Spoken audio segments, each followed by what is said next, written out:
الحمد للہ رب العالمین والصلاة والسلام علی خاتم النبیین وعلی آلہ وصحبہ اجمعین وبعد۔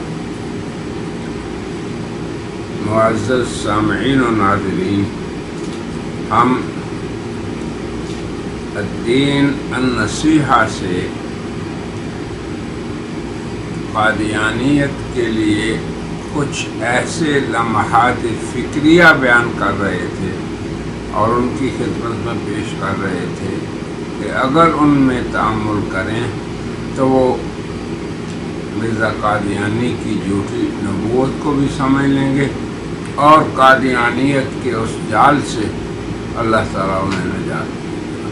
تو آج ہمارا 5واں لمحہ فکری ہے قادیانیت کے لیے، جس میں ہم مرزا قادیانی کی عجیب و غریب مخمصہ دار پیچ دار نبوت اور مسیحیت کے دعوے اور ساتھ اس کے ان کے تناقضات بھی پیش کریں گے۔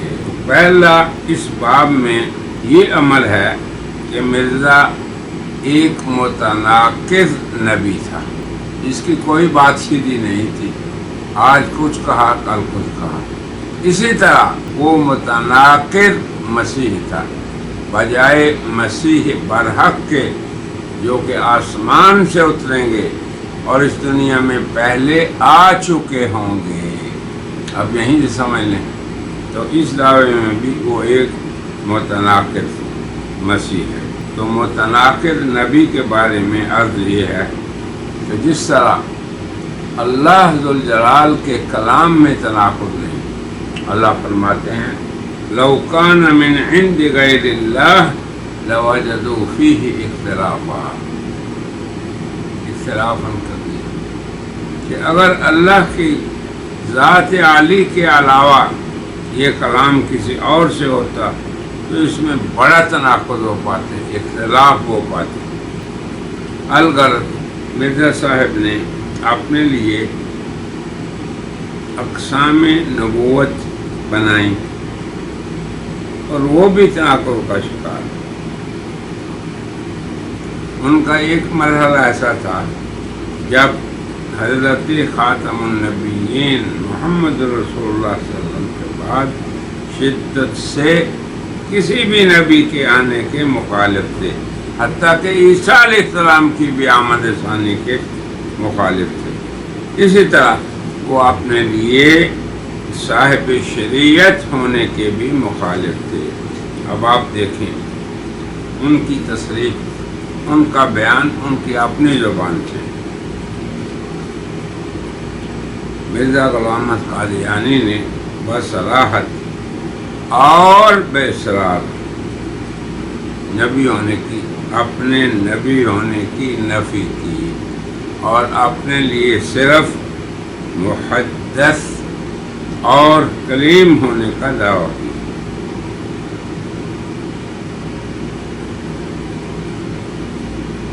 اور یہ بھی کہا کہ تجدید دین کے لیے کسی نئی شریعت لانے کی ضرورت نہیں۔ وہ کہتے ہیں آئینہ کمالات اسلام صفحہ 383، میں نبی نہیں ہوں بلکہ اللہ کی طرف سے محدث اور کلیم ہوں تاکہ دین مصطفیٰ کی تجدید کروں۔ یہ ہے ایک ان کا دعویٰ۔ پھر اسی طرح انہوں نے شریعت میں غیر شرعی تصرفات کیے، نئی نئی اصطلاحات کی اختراع کی، مثلا محدث ہونا، نبی بالقوہ ہونا نہ کہ بالفعل، اور نبوت سے انکار۔ مگر یہ بھی یاد رہے کہ وہ نبوت کی طرف سفر کرنے لگتے ہیں، پہلے نبی بالقوہ اور نبی بالفعل، ان کی دو اصطلاحیں وہ اختیار کرتے ہیں۔ یہ ان کا حمامۃ البشریٰ میں مرزا صاحب کا اپنا قول ہے کہ لوگوں نے میرے قول کو نہیں سمجھا ہے اور کہہ دیا یہ شخص نبوت کا مدعی ہے، اور اللہ جانتا ہے کہ ان کا قول، یعنی جو مجھے کہتے ہیں کہ میں نے نبوت کا دعویٰ کیا، قطعاً جھوٹ ہے، جس میں شک سچ کا شائبہ نہیں، جس میں شک کا شائبہ نہیں، اور نہ اس کی کوئی اصل ہے۔ یعنی نبوت کا میں نے دعویٰ ہی نہیں کیا۔ ہاں، میں نے یہ ضرور کہا کہ محدث میں اجزائے نبوت پائے جاتے ہیں، لیکن بالقوہ نبی، بالفعل نبی نہیں ہوتا، یعنی وہ بالقوہ ہے، بالفعل نہیں۔ تو گویا محدث بالقوہ نبی ہے، اور اگر نبوت کا دروازہ بند نہ ہو جاتا، یہ دیکھیں تناقض، تو وہ بھی نبی ہوتا۔ پھر اپنے نبی ہونے سے انکار کرتے ہیں۔ میں نے ہرگز نبوت کا دعویٰ نہیں کیا، اور نہ میں نے انہیں کہا ہے کہ میں نبی ہوں، لیکن ان لوگوں نے جلدی کی اور میرے قول کو سمجھنے میں غلطی کی۔ اب آپ مرزا صاحب کے یہ متناقض اقوال، خود اس کی امت پہ اس کا نتیجہ یہ نکلا کہ لاہوری مرزائیوں نے یہ کہا کہ مرزا صاحب نے نبوت کا دعویٰ نہیں کیا، جبکہ قادیانی مصر ہیں کہ مرزا صاحب نے نبوت کا دعویٰ کیا، کیسے کبھی آگے آ رہا ہے۔ میں نے لوگوں سے سوائے اس کی جو میں نے اپنی کتابوں میں لکھا ہے اور کچھ نہیں کہا کہ میں محدث ہوں، اور اللہ تعالیٰ مجھ سے اس طرح کلام کرتا ہے جس طرح محدثین سے۔ یہ بھی حمامۃ البشریٰ صفحہ 96۔ پھر آگے دیکھیے، خاتم النبیین کی ختم نبوت کا اقرار، جناب رسول اللہ صلی اللہ علیہ وسلم کی ختم نبوت کا اقرار کرتے ہوئے مرزا صاحب کے الفاظ سنیے۔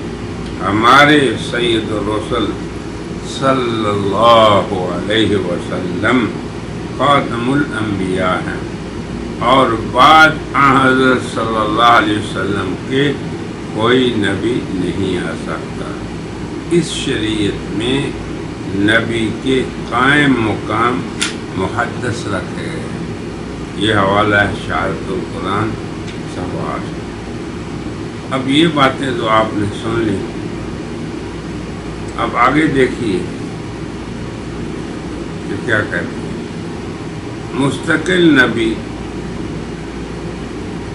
نہیں نبی، وہ لکھتے ہیں، ہم بار بار لکھ چکے ہیں کہ حقیقی طور پر یہ امر ہے کہ ہمارے سید و مولا حضرت صلی اللہ علیہ وسلم خاتم الانبیاء ہیں، اور آن جناب کے بعد مستقل طور پر کوئی نبوت نہیں اور نہ کوئی شریعت ہے۔ اگر کوئی ایسا دعویٰ کرے تو بلا شبہ وہ بے دین اور مردود ہے۔ اب ڈنڈی مارنے لگے، لیکن خدا تعالیٰ نے ابتدا سے ارادہ کیا تھا کہ آن حضرت صلی اللہ علیہ وسلم کے کمالات معتد بہی کے اظہار و اس بات کے لیے کسی شخص کو آن حضرت کی پیروی اور مطابعت کی وجہ سے وہ مرتبہ کثرت مکالمات اور مخاطبات الہیہ بخشے کہ جو اس کے وجود میں عکسی طور پر نبوت کا رنگ پیدا کر دے۔ یہ ایڈنٹ، اور یہ فیصلہ قرآن میں کس آیت میں ہے، احادیث نبویہ میں کس حدیث میں ہے، آگے دیکھیں۔ اس طرح خدا نے میرا نام نبی رکھا، اس کا حوالہ دیکھا دیانیت، کہاں ہے یہ بات؟ یعنی نبوت محمدیہ، یہ کتنی بڑی گستاخی ہے یعنی نبوت محمدیہ میرے آئینہ نفس میں منعکس ہو گئی، اور ذلی طور پر ناسی طور پر مجھے یہ نام دیا گیا تاکہ میں حضرت صلی اللہ علیہ وسلم کے فیوز کا کامل نمونہ ٹھہروں۔ دیکھ رہے ہیں آپ، یہ چشمہ معرفت صفحہ 324 کی حاشیے میں۔ اب آگے دیکھیے، مستقل نبوت سے بار بار وہ انکار کرتے ہیں، پھر آگے یہ ثابت کریں گے کہ میں مستقل نبی ہوں۔ یہ ہے تناقض نبوت کے بارے میں۔ مگر میں کہتا ہوں کہ حضرت صلی اللہ علیہ وسلم کے بعد جو در حقیقت خاتم النبیین تھے، رسول اور نبی کے لفظ سے پکارے جانا کوئی اعتراض کی بات نہیں، اور نہ اس سے مہر نبوت ٹوٹتی ہے۔ کیوں نہیں ٹوٹتی؟ کیونکہ میں بار بار بتلا چکا ہوں کہ میں بموجب آیت وآخرین منہم لما یلحقوا بہم، بروزی طور پر وہی نبی خاتم الانبیاء ہوں، یہ ہے۔ اور خدا نے آج سے 20 برس پہلے براہین احمدیہ میں میرا نام محمد رحمت اللہ۔ اب یہ براہین احمدیہ کس کی تصنیف ہے؟ خود اس متناقض اور کذاب اور دجال کی اپنی تصنیف ہے، جناب رسول اللہ کی، کوئی تعلق نہیں قرآن سے اور حدیث سے۔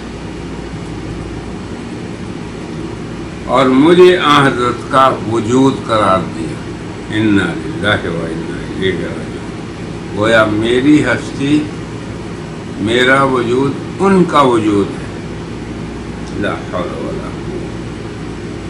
بس اس طور سے حضرت صلی اللہ علیہ وسلم کے خاتم الانبیاء ہونے میں میری نبوت سے، اب آپ دیکھیں پہلے انکار نبوت کا کر رہے ہیں اور اب ایسی نبوت بتا رہے ہیں کہ جس سے جناب رسول اللہ کی نبوت میں کوئی تزلزل نہیں آیا، کیونکہ ذل اپنے اصل سے، یعنی سایہ اپنے اصل سے علیحدہ نہیں ہوتا، اور چونکہ میں ذلی طور پر محمد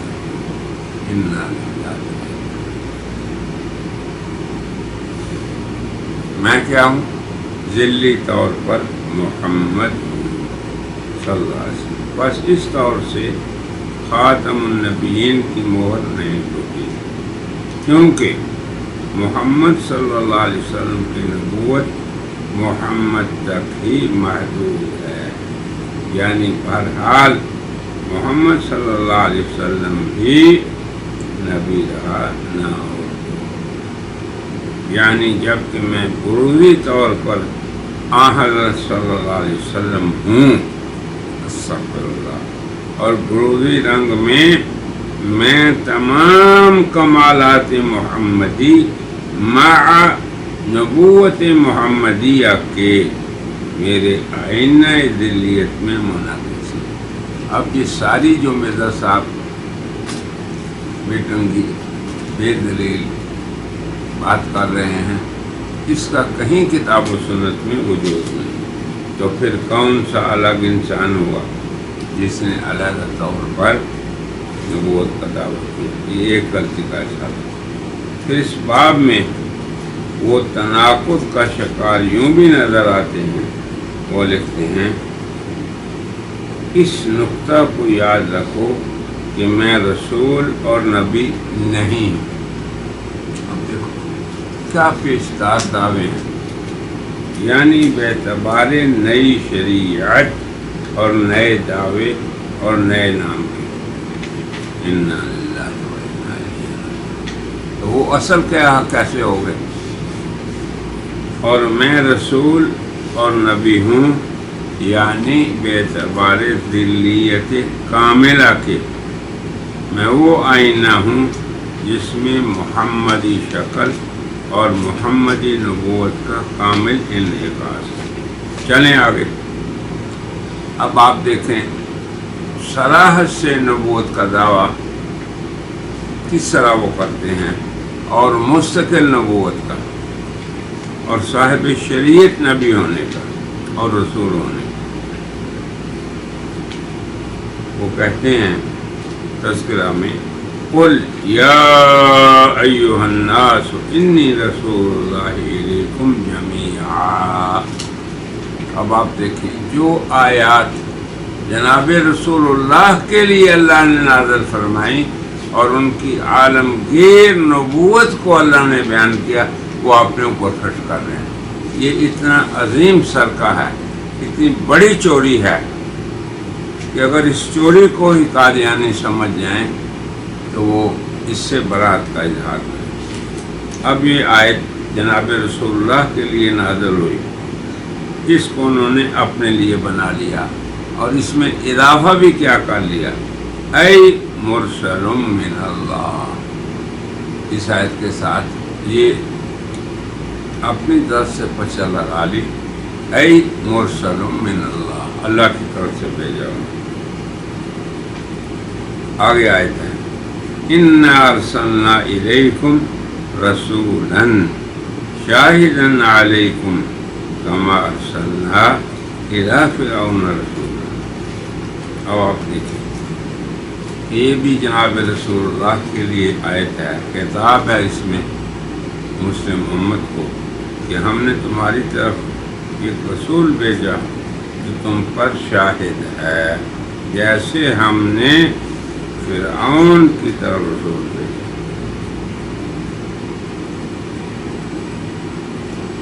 اب آپ دیکھیں یہ بھی صدقہ اور ناجائز اللہ کے کلام کو جناب رسول اللہ صلی اللہ علیہ وسلم کے بارے میں جو نازل تھا اپنے لیے استعمال کرنا، یہ خود اتنا بڑا جرم ہے کہ اس سے بڑھ کر اور کوئی جرم اس کائنات ہستی میں نہیں ہو سکتا۔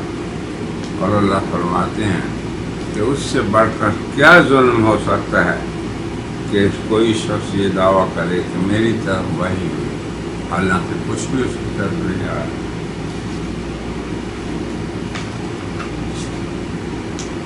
اب اگلی ایک بات دیکھیں کیا ثابت کر رہے ہیں، اگر کہو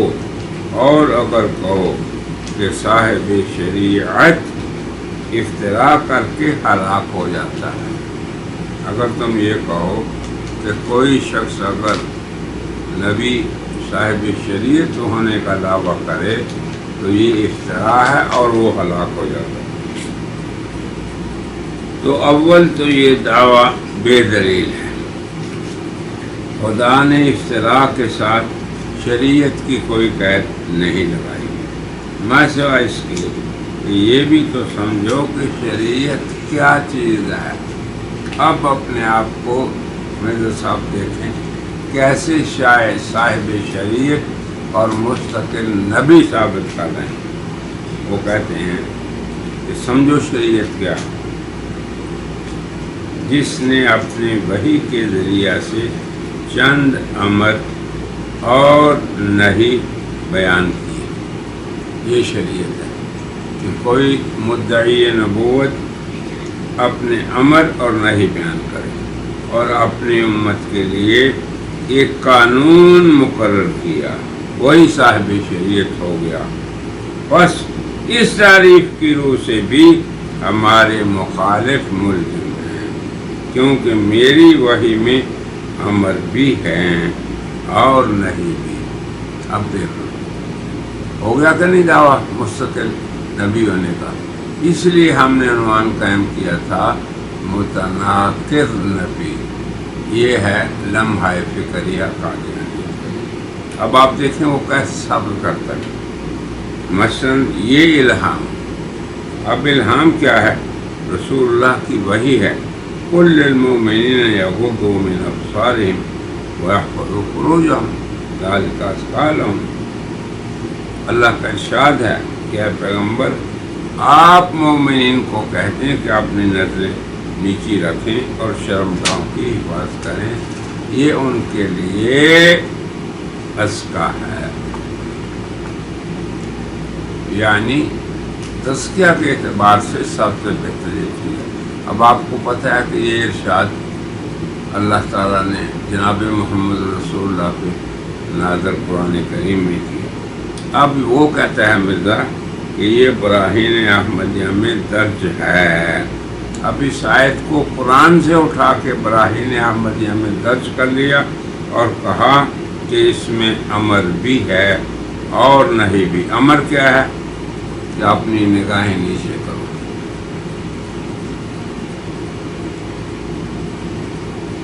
اور اپنی شرمگاہوں کی حفاظت کرو، اور اس پر 23 برس کی مدت گزر گئی، اور ایسا ہی اب تک میری وحی میں امر بھی ہوتے ہیں اور نہیں بھی۔ بولو، جب شریعت امر اور نہیں سے عبارت ہے تو میری وحی میں دونوں چیزیں ہیں، تو میں صاحب شریعت ہوں۔ اور اگر کہو کہ شریعت سے وہ شریعت مراد ہے جس میں نئے احکام ہوں تو یہ باطل ہے۔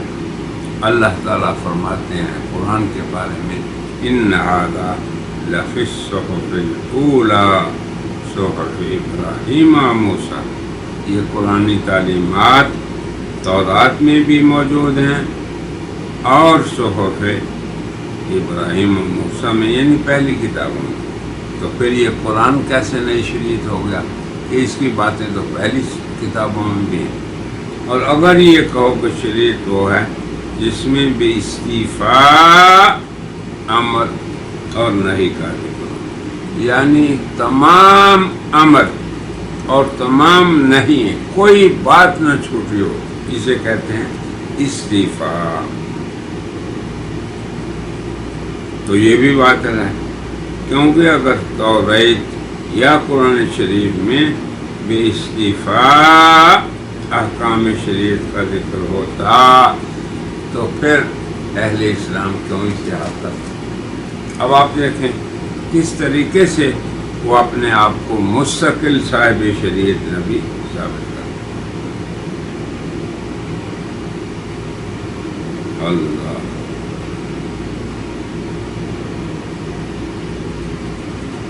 پہلی بات تو یہ کہتا ہے کہ اگر میں دعوی نبوت میں جھوٹا ہوتا تو ادعائے نبوت کے بعد میں ہلاک ہو جاتا، مگر ادعائے نبوت کے بعد میرا زندہ رہنا یہ میری سچائی کی دلیل۔ دوسری بات یہ کہتا ہے کہ اگر ادعائے نبوت کے بعد ہلاک صرف تشریع نبی ہوتا تو میں بھی تو تشریع نبی ہوں، میری شریعت میں امر بھی ہے اور نہیں بھی۔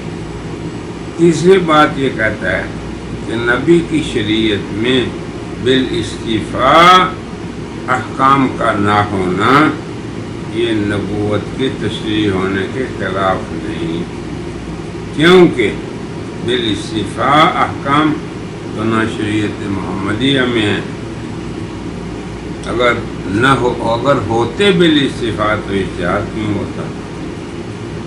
چوتھی بات یہ کہ اجتہاد ہونا یہ بالاستیفاء احکام نہ ہونے کی دلیل ہے۔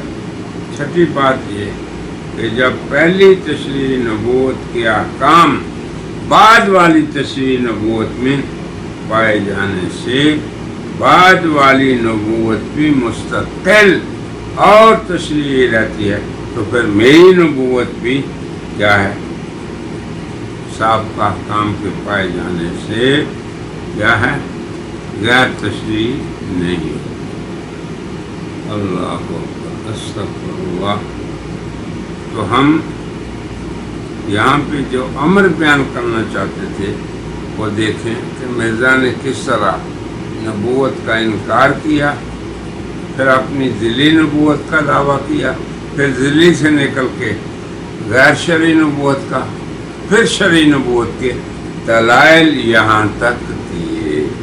تو ہمارا عنوان آج کی مجلس میں یہ ہے کہ مرزا غلام احمد مدعی نبوت اور متناقض نبی، جو ایک دعوے پہ ٹکتا ہی نہیں، نبی کی بات میں تناقض خود ہرگز نہیں ہوتا، اور مرزا صاحب کی بات میں ضرور بضرور یہ ایسے تناقضات موجود ہیں، لہذا وہ ایک کذاب اور دجال ہیں اپنے دعوے نبوت۔